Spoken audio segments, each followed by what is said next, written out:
बगुला भगत और केकड़ा की पंचतंत्र कहानी है। ये कहानी बहुत ही प्रेरणादायक कहानी है।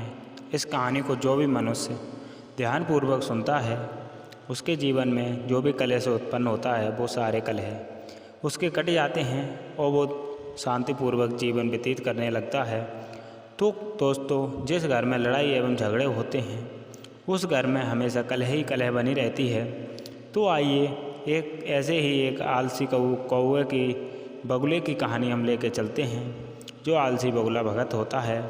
और केकड़े की कहानी है। ये कहानी है एक जंगल की, जहाँ पर एक आलसी बगुला रहा करता था।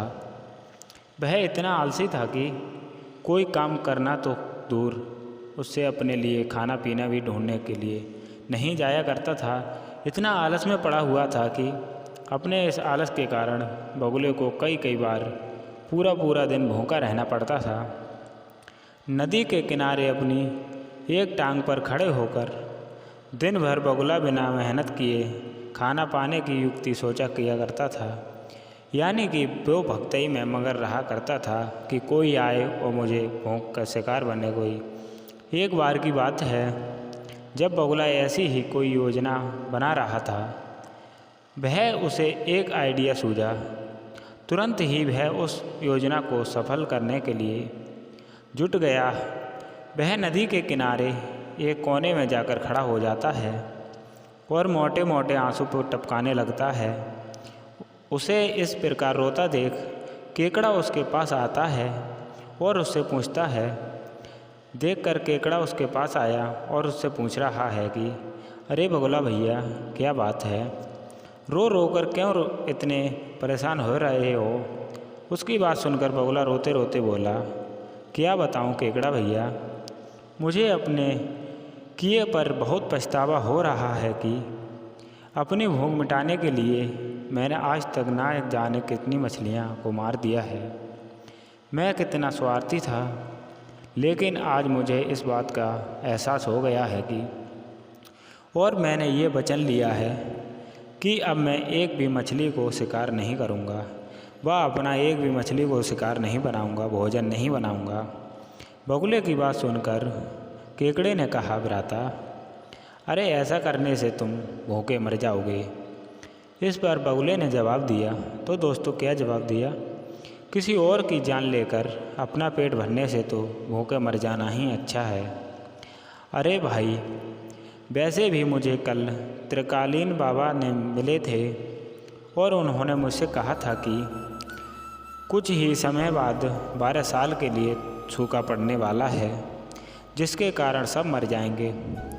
केकड़े ने जाकर यह बात तालाब के सभी जीवों को बता दी और कुछ जीव व्याकुल होकर, अच्छा, तालाब के रहने वाले कछुए ने चौंक कर पूछा, तो फिर इसका क्या हल है?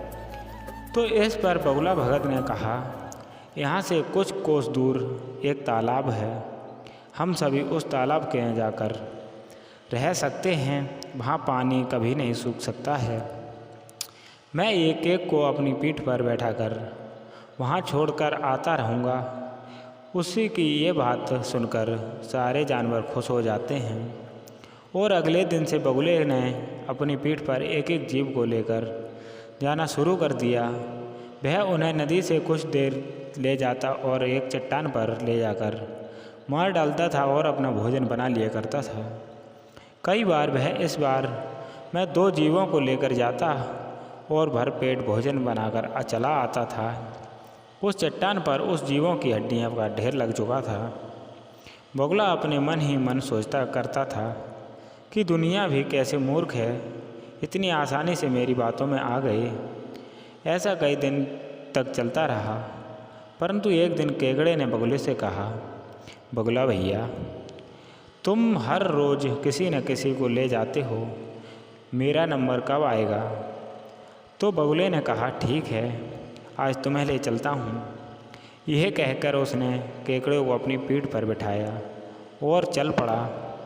जब वो दोनों उस चट्टान के पास पहुँचे तो केकड़े ने वहाँ पर अपनी नज़र पसार के देखा तो जीवों की हड्डियाँ देखीं और उसका दिमाग दौड़ गया और उसका दिमाग लालच में पड़ जाता है। तभी उसका दिमाग दौड़ पड़ा। उसने तुरंत बगुले से पूछा कि ये हड्डियाँ किसकी हैं और जलाशय कितना दूर है। उसकी बात सुनकर बगुला ज़ोर ज़ोर से हंसने लगा और बोला, कोई जलाशय नहीं है और ये सारी तुम्हारे साथियों की हड्डियाँ हैं जिन्हें मैं खा गया हूँ। इन सभी हड्डियों में अब तुम्हारी हड्डियाँ भी शामिल होने वाली हैं। उसकी ये बात सुनते ही केकड़े ने बगुले की गर्दन पर अपने पंजों से आक्रमण कर दिया। कुछ ही देर में बगुले के प्राण निकल गए। उसके बाद केकड़ा लौटकर नदी के पास गया और उसने अपने बाकी साथियों को सारी बात बताई। उन सभी ने केकड़े को धन्यवाद दिया और उसकी जय जयकार की। तो दोस्तों, इस कहानी से हमें यही सीख मिलती है कि हमें आँख मूंद कर किसी पे विश्वास नहीं करना चाहिए। मुसीबत के समय स्वयं और बुद्धिमानी से काम करना चाहिए, क्योंकि उस स्वयं बुद्धिमानी का काम हमेशा फल मीठा ही होता है। जो अपने मेहनत करके करता है तो उसको कोई परेशानी नहीं आती है, वरना बगुला भगत की तरह एंड में पछताना पड़े तो ऐसा लालच वाला काम कभी मत करना। तो कहानी पसंद आई हो तो चैनल को सब्सक्राइब और वीडियो को लाइक ज़रूर करें और शेयर करना बिल्कुल ना भूलें।